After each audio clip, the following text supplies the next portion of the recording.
Hey there, welcome to the latest episode of the Sexy Thyroid Solution. I'm your host, Angela Brown. So I want to discuss with you today some things that you can do to help naturally boost your thyroid. So I talk about thyroid health all the time, but these are just a few things that I have found that are pretty easy to utilize to basically boost your thyroid health.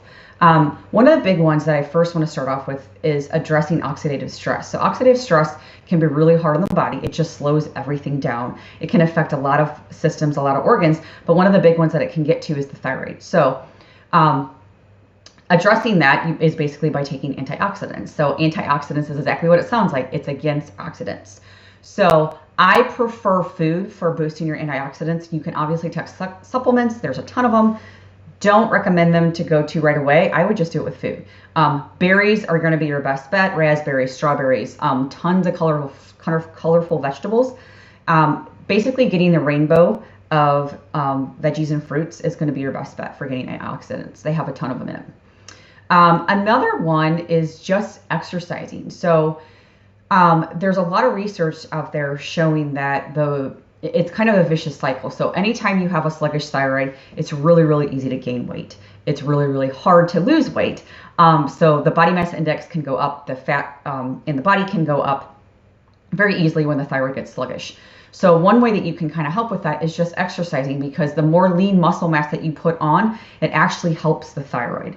And unfortunately, like I said, it's kind of a vicious cycle. If you continue to gain weight because the thyroid's sluggish, it's really easy to gain more fat. And unfortunately, it's really easy for the thyroid to slow down even further. So trying to counteract that while you're trying to heal the thyroid, or just basically get it healthy, is just to exercise, because you can gain some lean muscle. I'm not necessarily saying that you have to lose a ton of body weight. I don't necessarily agree with that at all. But when you're trying to tell the body that you're trying to put muscle on, and get some lean muscle, that will actually help the thyroid kind of wake up a little bit.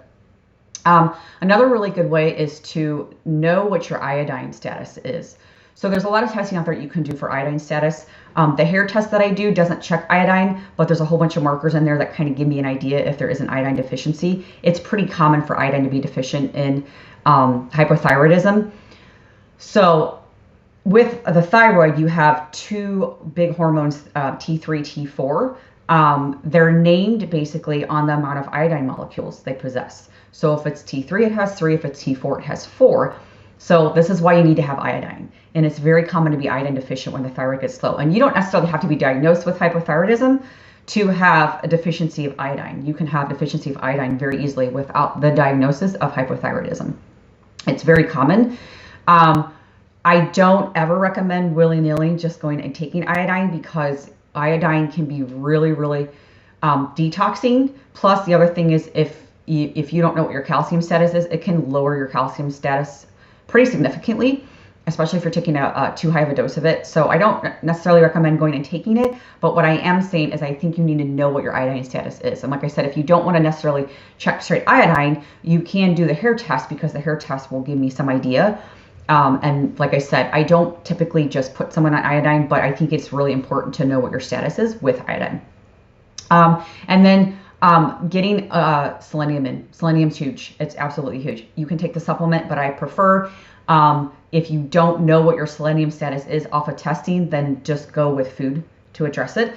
Brazil nuts is going to be your best bet. That has a ton of selenium. I have a lot of people that just do the Brazil nut and they don't even mess with the supplement when we do see that it's low on their testing.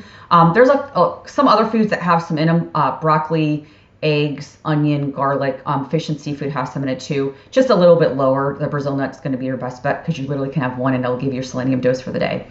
So that's one really good way that you can get a good amount of selenium. Selenium is needed for the conversion of inactive T4 to active T3. There's a lot that goes on with that conversion. You need potassium as well.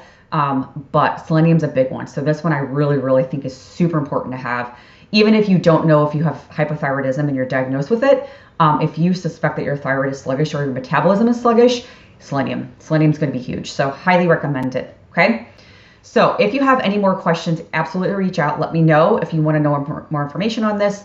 In my guide is called 5 Causes of Hypothyroidism. You don't, again, have to have hypothyroidism to get the benefit of it, because I do give more tips on there that go way more in depth about what you can do to kind of boost your metabolism. So go check that out. There's a link here that will go right to the guide. You can sign up. The other part too is when you sign up for my guide, you will also get instant access to my blogs that I put out every Thursday and my YouTube video as well. That's every Thursday as well. You'll have access to that every single Thursday. You'll get an email with the update on that. I think that email actually comes out on Tuesday, but it gets released on Thursday. So any questions, again, let me know. Hope you guys have an amazing day. Bye.